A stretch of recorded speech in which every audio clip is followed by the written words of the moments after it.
All right, so rather than kind of type this whole thing out, I thought I'd give like a 60-second explanation of my statement there that nutrition science in the United States is bogus. You can read about this elsewhere, and I'll link to where you can read about this.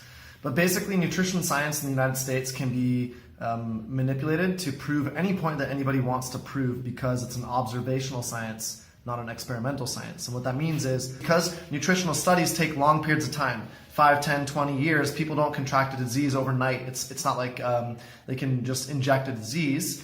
The scientists send these people home and hope that these people are going to comply with the diets that they're recommended, right? And so because of that, by nature, these studies are not considered, like they can't be considered definitive because we can't expect 100% compliance of anybody when they get outside of the testing lab, right? And because somebody's going to go home for 5 years and tell us they're consuming a diet that is exactly what the doctor said or the scientist or researcher said, with the exception of the sugar, it's impossible for us to believe that that's actually true. Like we just simply cannot verify that that's the case. Right? A definitive result as a result of these types of studies would be to lock 2 groups of people into 2 separate rooms for 5 years, have a cook prepare all their food for them for every meal, and never have them leave those rooms, because if they ever left, they might go out and get some food that's not along those dietary guidelines. Right? So that is why nutrition studies are unreliable.